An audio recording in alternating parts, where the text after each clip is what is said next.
Can the Republican Party tell the truth? Apparently not.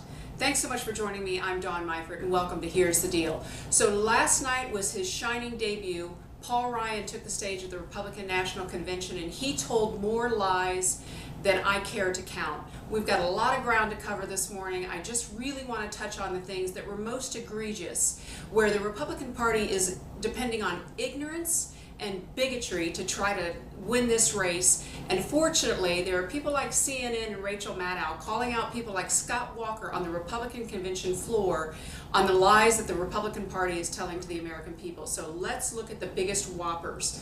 First off, Paul Ryan talked about President Obama cutting $716 billion from Medicare. That's true.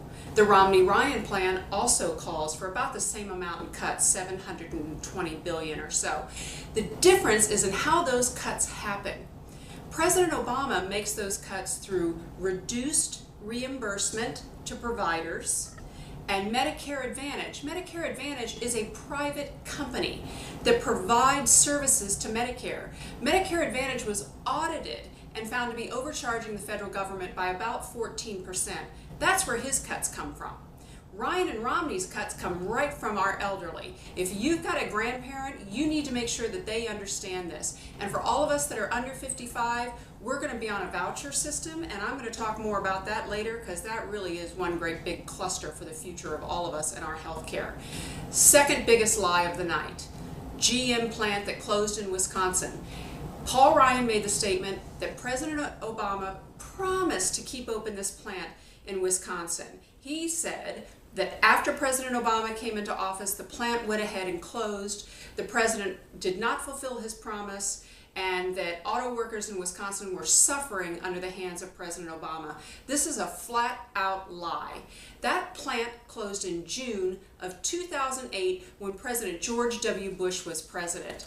Again, they have complete disregard for the facts. Now, there's so many other pieces I have on this paper of things I'd like to talk about, but I've got one last thing that I'm going to go over because it has to do with taxes and small business. And I'm a small business owner, and this really has me on fire. So the Affordable Care Act, or Obamacare, as Republicans like to call it, Paul Ryan declared that the Affordable Care Act would impose new taxes on nearly 1 million small businesses. Again, this is completely untrue. The language of the Affordable Care Act provides tax credits to small businesses.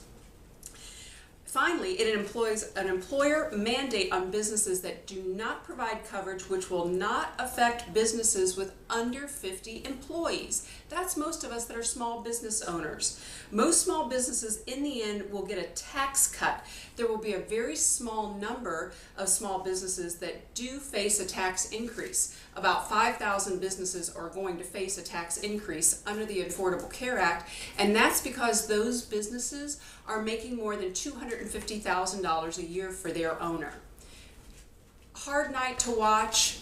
Really, really disturbing. Again, they're really fanning the flames of ignorance and bigotry. Let's all be thankful that we are a lot smarter than they think we are. Thanks so much for joining me on Here's the Deal. I'm Dawn Meifert, and we might just make another post later on this afternoon.